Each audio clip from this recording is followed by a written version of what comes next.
The next few rounds of the preliminary went by fairly quickly. In the second round, Tenten and the other Suna genin were overwhelmed by a Suna genin named Temari, who'd simply blown away all the artillery with a giant metal fan. In the next bracket, Rai lucked out. It turned out that the two other genin, a Suna and an AIM genin, hated each other's guts and spent all of their energy trying to beat the other. When the AIM genin narrowly emerged victorious, Rai pounced and made short work of him. Nice work, Kakashi praised Rai, who clambered over the sandy barrier with a triumphant grin. Good job, said Kabuto, pushing up his glasses. Tenten, who was standing nearby, regarded Rai with a sour look. Did you see that move I made at the end there, said Rai, swiping the air with his kunai. It was like... Oh please, Tenten cut in with a snort, folding her arms across her chest. All you did was stand around and try to look invisible for most of that round. Though she'd been promptly restored to working condition by the medic Nin, it seemed her pride had not yet made a full recovery. Rai turned to her with an irritated look on his face. Don't you have somewhere else to be? Like the stands. Tenten scowled. You wouldn't have done any better than me if you were up against an actual opponent. Oh yeah? Rai growled. I guess we'll see in the third exam about that, then. The third exam you won't be participating in. Tenten reddened, and for a second, Naruto thought she would hit him. But then, without another word, she turned on her heel and stiffly walked away. As Rai fumed, from the corner of his eye, Naruto saw Mayu biting her lip, as though debating within herself whether or not to talk. Your abilities and fighting style are fairly similar to Tenten's, Naruto remarked. You might not have won against that Suna genin either. Rai's jaw dropped. What? She was just upset she lost, Mayu piped in, looking upset. You shouldn't have taunted her like that. Rai slowly looked back and forth between them, before shaking his head. You two are never on my side, he groaned. I'm just stating facts, said Naruto matter-of-factly. Rai turned towards his last hope with a pleading look. Kabuto. Sorry Rai, but I'll have to agree with the rest on this one, Kabuto said with an apologetic smile. Rai let out a long-suffering sigh. Fine, he said, throwing his hands up. Fine. I'll go apologize. Hunched over, he slunk into the throng of genin. Kakashi, who had been wordlessly watching the situation unfold, finally let out a chuckle. You all rather remind me of my own team back in the day. Feeling a lick of curiosity welling up, Naruto turned toward the jonin. What was your team like, sensei? We were always fighting, was all Kakashi said, before turning to look back at the arena. Naruto's gaze lingered on his sensei, he seemed distracted. Ever since his own match had ended, Kakashi had been sneaking discreet glances at him every now and then, before shaking his head and looking away. Was it because of that thing Rai had said? Jinchuriki? He'd been meaning to ask Rai about it, but with Rai's battle being so soon after his, he hadn't gotten a chance to. And now, he was off doing who knew what. But what could Rai have been talking about? Jinchuriki, was it a code name for something else? Shaking his head to clear it, Naruto turned to look back at the arena as well. The second half of the preliminaries was starting now, and the first ones up were. Well that's rotten luck, said Kabuto. They're both on the same team, aren't they? Niji Hyuga and Rock Lee. I wonder if that's why Tenten was so upset, said Mayu slowly. Since she lost, and Niji and Lee are in the same bracket, only one member on their team gets to pass to the third exam. Naruto silently observed the three figures who stood in the center of the arena. Niji, with his arms crossed, was an emotionless wall. Rock Lee on the other hand, had an interesting mix of determination and anxiety etched across his face. Looking over the third genin, a jittery-looking Suna, with a practiced eye, Naruto mentally dismissed him from the battle. This would come down to be a fight between the two male Konoha rookies. Begin, said Satetsu, who leaped out of the arena. The Suna genin immediately jumped away from the Konoha Nin, pulling the bandaged humanoid puppet off his back. Lee, said Niji, ignoring the Suna genin completely. He stood stock still. Forfeit now. You've never beaten me, and you never will. Rock Lee lowered himself into a taijutsu stance. Niji, I respect you as a genius. But as I am sure you know by now, I never give up.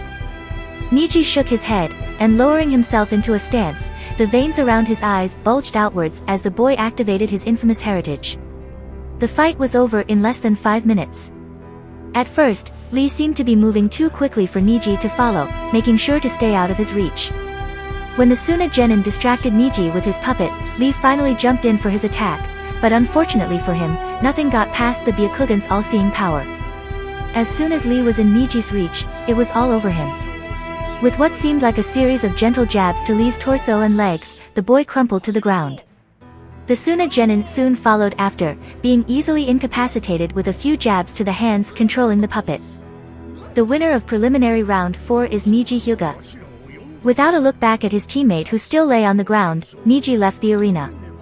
It's unfortunate, but Rock Lee wouldn't have stood a chance against any competent ninja, let alone a genius like Hyuga, said Kabuto, adjusting his glasses. What do you mean? Asked Mayu curiously.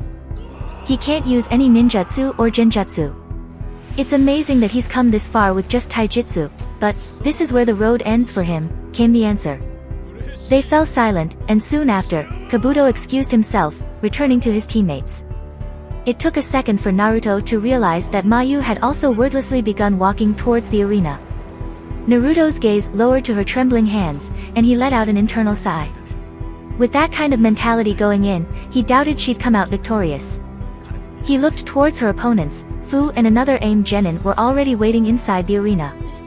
As his gaze fell on the Taki Genin, the girl seemed to notice. Turning around, she locked gazes with him for a second. Then, baring her teeth at him, Fu gave him a sarcastic little wave before returning her attention to the others in the arena.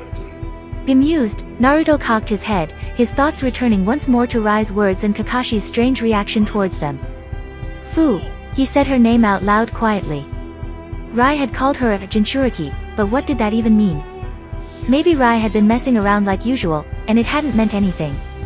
But Kakashi's reaction had been strange, so perhaps there was something else to it that he was missing. Naruto's forehead furrowed, and he reached up to massage his temple with his hand. His head was starting to throb again. Wincing, Naruto glanced sideways at Kakashi. He opened his mouth, and then hesitated. Shoot, asked the Jonin. Normally, he wouldn't have hesitated. If there was anyone he trusted, it was his sensei. But Kakashi's previously bizarre reaction gave him pause. He squeezed his temples. It was getting harder to think straight with his head aching like this. Was this another relapse of that weird desert sickness? How come he was sick, anyways, while no one else was? Naruto, are you alright? Naruto almost jumped in surprise, before returning to his senses. How odd, he'd nearly forgotten that the Jonin was there. With a mental shrug, he decided that it couldn't hurt to ask. What had he been going to ask again? In some distant part of his mind, alarm bells were ringing, but for some reason, Naruto was finding it hard to focus on them. Dazedly, he looked back at the arena. The round had started. Mayu was racing away, while the Genin from Takigakure was spewing a shiny powder that hurt his eyes. What had been the girl's name again? Naruto. His eyes widened as he actually jumped this time. He'd forgotten Kakashi-sensei was there again. What was going on? What was wrong with his mind? He felt like he was drowning in an increasingly thicker fog. Focus, Naruto, he told himself, massaging his temples. Closing his eyes, he mentally retreated to his sanctuary. Here, he had studied all of his difficult taijutsu stances and committed his jutsu to memory. But to his immense shock, whereas he had previously imagined it as a great expanse of nothing, there was something else there now, a giant, bulky gelatin-like block that was rapidly expanding in all directions even now. But, there. It hadn't taken over completely just yet. Naruto dove to grasp the fleeting thought before it was crushed for good under the block. Sensei, do you know what Rai meant by a Jinchuriki? He managed to choke out. What? Kakashi sounded taken aback. So, you don't know what he meant? No. But, Naruto stopped with a hiss as he was forcibly ejected from his own sanctuary. He let out a groan, as the wave of pain collapsed over him. Everything around him was beginning to spin dizzily, just like it had several days ago. What's wrong? Kakashi's voice was muted and distant, as if he were talking to him through a thick wall. Naruto staggered, his hands falling limply to his sides. The air was thick and hazy, and his mouth felt like a leaden lump of clay. He mumbled something through a thick tongue, before everything turned black. As she slowly walked into the arena, there were so many thoughts and voices in her head that Mayu was starting to feel rather sick. It was a tumultuous cacophony, a restless tornado that raged through her mind. There was no time to breathe or think. Only react. I thought we had agreed that you were going to keep your distance from it. She skipped the academy today again. You don't mean you're making a cake for that thing, are you? Get away from him. He'll kill you. He's a monster. Where are you going? Mayu flinched in surprise, and then stumbled. Regaining her bearings, she looked around in a daze. Her surroundings had suddenly changed. She was already at the center of the sandy arena, where an Aim Genin and Fu waited for her. Mayu blinked. Fu had been the one to call out to her. Are you ready? The Suna Jonin growled, glaring around at them. Mayu's eyes darted away, not wanting to meet his eyes. Then, begin. The Aim Genin immediately jumped into the air, lifting his umbrella and spinning it to release a torrent of deadly poison-tipped needles. Fu hopped away, while Mayu, almost tripping again, just barely managed to get out of range. Hiden, Rinpungakure no Jutsu, secret, hiding in scale powder technique. Fu used the same jutsu she had used on them earlier in the tunnels, exhaling a blindingly bright powder from her mouth. Reacting instinctively, Mayu screwed her eyes shut, running as fast as she could. Judging by the outraged howl of surprise from the Aim Genin, he hadn't fared as well. When Mayu felt it safe enough to open her eyes again a few seconds later, sure enough, he was already slumped on the ground. She watched as Fu straightened over his body. Casually, the green-haired girl stretched her arms back behind her body, reminding her for some odd reason of an insect extending its scaly wings. Then, just as casually, Fu looked directly over at where Mayu stood. Here I come, she said brightly, pointing her finger in her direction. Mayu froze, her eyes widening. Unable to move, she watched as Fu took a deliberate slow step towards her. It was just her and the monster again. The monster took another step towards her. And then another. And another. Mayu couldn't move. All she could do was stand there, watching the sand below the monster's sandals billow in all directions with every step closer to her. Another step. The pause between each step was growing shorter. Step. Step. The monster would be here soon. Move, as he tried to scream at herself. Move, or you'll die. Mayu whimpered, but she couldn't move. There was a glass tunnel, long and narrow, that was trapping her therein with the monster. She couldn't move nor breathe. The only way to move was forward, where the monster was waiting. The monster was close now. The monster was raising her hands, the corners of her mouth were turning upwards, and she could see a glimpse of sharp, glinting teeth. I'm scared. Mayu's lips cracked open. She wanted to cry out for help. Where were her teammates? Her gaze searchingly flicked sideways to the jeering audience. But she couldn't see anyone she recognized. It was a sea of blank faces. I'm so scared. The monster had taken out a kunai now. But she still couldn't move. All she could do was watch the kunai, so reminiscent of a fang, make its way towards her in a slow, downward arc. I'm scared. Mayu, a voice bellowed, cutting through the haze. As though she'd been splashed in ice-cold water, Mayu jerked in surprise, and finding she could move again, just barely managed to throw herself out of the way. As soon as she hit the ground, Mayu somersaulted back onto her feet, pulling a kunai out of her pouch and holding it above her with a shaking hand. Fu looked at her with a bemused expression, and in the moment of stillness, Mayu glanced back at the spectators again. She found Rai immediately. His face was stark white as he stared back at her, the thick scar on his cheek standing out prominently. Naruto and Kakashi-sensei were gone, and somehow, she knew that Naruto must have collapsed again. The memory of finding him unconscious in his room several days ago suddenly flashed through her mind. She had been scared then, too. Are you always this scared when your teammates aren't around? The girl asked, casually tossing the kunai around in her hands. Her orange eyes flashed dangerously, and her smile grew a little more strained. Or do you know what I am? To her surprise, Mayu found herself opening her mouth to speak. I'm always scared, she replied in an unexpectedly calm voice. I've been scared of everything for years. Fu cocked her head. What kind of way to live is that? Mayu's grip on her kunai tightened painfully. It's no way to live, she said, and threw the kunai. Fu jerked back, but the kunai never even went near her. Instead, it pierced through the air with a shattering sound before landing harmlessly on the ground at the other side of the arena. I'm scared, but I'm tired of being scared. Naruto, what's wrong? Kakashi asked, watching in alarm as the genin's face turned an ashen gray. Naruto stumbled. Reacting instinctively, Kakashi caught him before he fell. Sensei, my head. Naruto's eyes rolled back, and his body went limp in Kakashi's arms. His free eye widened in shock. Naruto. Rai was finally back. Looking worried, he raced forward to help, but stopped in his tracks at Kakashi's expression. No. It couldn't be. Kakashi murmured to himself, shaking his head. He anxiously stared down at Naruto's slack face. Over the years, as he watched the boy grow up from afar, he'd sometimes had his doubts and wondered about its possibility before. Even just today, he had felt uneasy when he heard about Naruto's recent sudden illness. After some contemplation, however, he dismissed it all as simple paranoia. But just now, the boy had fainted as soon as he broached the subject. This wasn't some psychological issue, it went far beyond that. This was an external cause. And it sounded very similar to the effects of something he'd once been very familiar with during the war.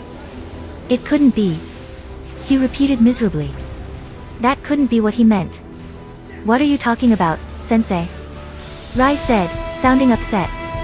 What's wrong with Naruto? Is he sick again? Kakashi straightened up, lifting up Naruto in his arms. I'm going to take Naruto to a medic, Rai. I want you to stay here to cheer Mayu on, he said quietly. But when I come back, I want you to tell me everything you know about Jinchuriki. Many miles away in the Fire Country, the venerable third Hokage Hiruzen Sarutobi looked outside at the setting sun from his office, his trusty pipe smoking in his hand. He hummed, watching the last rays strike the familiar busts of the past Hokage. The days were growing longer as spring approached, and he was glad. The past winter had been a long and severe one. His thoughts turned toward the Chunin exams that were currently taking place in Sunagakure. Several of Konoha's promising genins were participating this year, including Gai's rookies. Hiruzen was quite looking forward to seeing how they would be performing, particularly the Hyuga genius. There hadn't been a user of the Byakugan with as much promise in so many years. It was just a pity that he was from the branch house. Unless the main house changed their ways, then the boy's talents would never be used to their full extent. Knowing Gai's way of instructing his students with the greatest care, however, Hiruzen hadn't expected them to participate this year. He smiled, his temples wrinkling. It was probably because Kakashi, Gai's greatest rival, had entered his team in the exams this year. And on Kakashi's team was... Hiruzen stilled. The smile faded, and he turned away from the window. He couldn't bear to look out and see Minato's face staring accusingly back at him. Sitting down at his desk, Hiruzen steepled his hands together. Every day, he wondered if he had made the right choice. Granted, it had been the only choice at the time. Such was the way of fate. And yet, he wondered, was fate really such an unmovable force? 11 years ago, and then 5 years ago. Hokage-sama. A silver-haired Anbu stumbled into the Hokage's office.